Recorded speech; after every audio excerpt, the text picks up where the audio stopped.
Kwa jina naitwa Ali Othman Masudi, ni mzaliwa wa Zanzibar. Pia ni mtafiti mwandamizi wa nyuklia, pia mkuu wa taasisi ya Tume za Nguvu za Atom kwa upande wa Zanzibar. Kwa upande mwingine ni mwandishi wa vitabu, hasa mashairi na riwaya.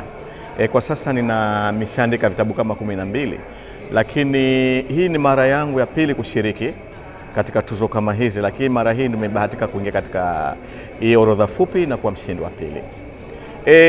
Kitabu cha riwaya hii ya Nyaraka za Wafu ni riwaya ambayo imeelezea maisha ya watu kabla. Katika kitabu hichi utakuja mkuta mhusika mkuu Mahir. Ni kijana ambaye alipata elimu ya akili mnemba pamoja na teknolojia ya nyuklia. Kwa katika kupigana kwake na kuiokoa jamii yake, ametumia elimu hizo katika kuiokoa jamii yake dhidi ya mateso ya walanguzi wa madawa ya kulevya, walanguzi wa mambo mengi katika dunia, lakini pia katika kuokoa wanawake, watoto na balaa za maradhi. Kama mnavyojua katika dunia hii, mfano hii coronavirus, mnakumbuka kulikuja na uviko 19. Asili ya uviko 19 imeandikwa mwaka 86. Kuna vitabu vya literature kama nilichokiandika mimi tumeandika zaidi nini kitatokea mwaka 2050. Kile ninachofikiria mimi mwaka 2050, kutokana na kuongezeka na teknolojia, watu wamepanga nini, tufahamiana vizuri.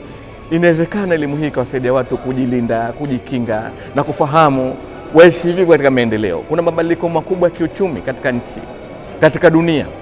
Tunakwenda katika ulimwengu ambao hakutakuwa na noti tena za matumizi ya fedha.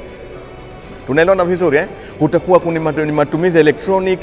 Wale waliowahi mwanzo wajanja kupitia haya mambo ya akili mnemba, tunafahamiana, ndio ambao watakuwa mbele zaidi. Kwa hiyo hivi ni vitabu ambavyo kusema kweli vinabuniwa, lakini kama vina akili, yani ni kama vitabu ambavyo vimetokezea kweli. Kwa hiyo naomba tu itakapozinduliwa hii riwaya, kila mmoja awe mwanzo kuisoma, itamsaidia sana katika maisha yake.